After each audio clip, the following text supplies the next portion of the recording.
Letná prístavba sa nachádza 2,5 metra od rodinného domu, na ktorého pozemku stojí.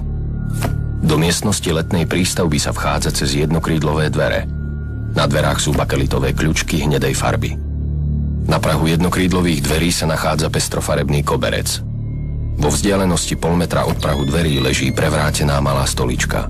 Vedľa nej sa nachádza topánka, výbrama hnedej farby veľkosti 34, potriesnená hnedočervenou tekutinou.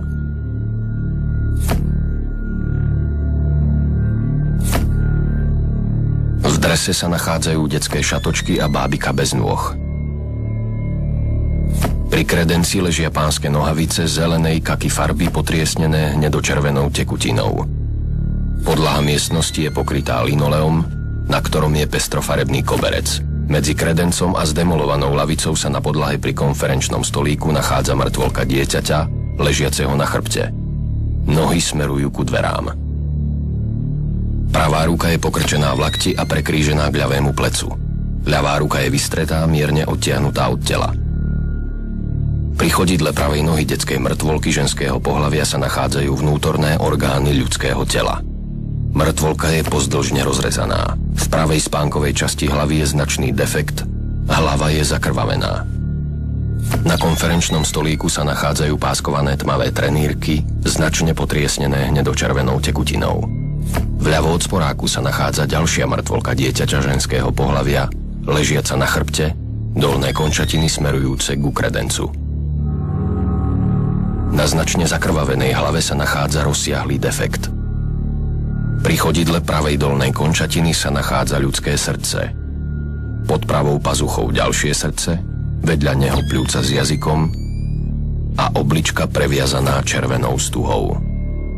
38 cm od pravej dolnej končatiny sa nachádza ľudský plod mužského pohlavia, ktorý je po celej dĺžke rozrezaný. Vedľa plodu je ťažké kladivo s drevenou násadou. Pri kladive sa nachádza pánska topánka, výbrama. Pri topánke leží odrezaný ženský prsník. Do ďalšej miestnosti sa vchádza cez jednokrídlové dvere, značne potriesnené hnedočervenou tekutinou. Za dverami pri stene sa nachádza kovová posteľ, pokrytá ručne robenou dekou okrovej farby, na nej ležia 2 vankúše pokryté červeno-hnedou tekutinou a časťami vnútorných orgánov tiel. Na podlahe vo vzdialenosti 28 cm od nohy postele sa nachádza časť ľudskej pečene. Priamo pri okne stojí kovový stojan s televízorom. Pri jeho nohách sa nachádza časť pľúc. Vľavo od okna je sekretár so sklenenými dvierkami pofrkanými hnedočervenou tekutinou. Pri sekretári sú 2 kreslá, na ľavom z nich sa nachádza časť ľudského tkaniva.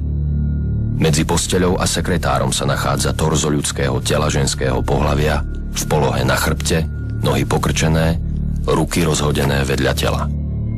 Na hlave sa nachádza značný defekt, chýba mozog, oči, vnútornosti, vnútorné pohlavné orgány sú vybraté a rozsekané. Podlaha je zafrkaná hnedočervenou tekutinou. Po koberci sú rozhádzané rozsekané vnútorné orgány ľudského tela. Pravá stena miestnosti je pofrkaná, najmä pod posteľou šedou hmotou, ide pravdepodobne o obsah čriev. Po odkrytí jedného vankúša sa na posteli našla žiletka značky Astra. Po návrate a vysypaní detských mŕtvol na dlášku obe telá vyzliekol do naha a strkal im palce do pohlavných orgánov. Žiletkou, ktorú našiel v kuchyni, otvoril hrudnú a brušnú časť tela mŕtvoly staršej zo svojich dcér a časť vnútorných orgánov vybral. Pri manipulácii s telami oboch obetí sa viackrát pohlavne ukojil.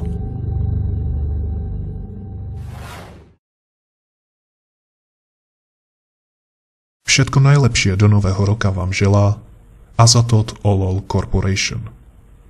Meníme istotu na skutočnosť.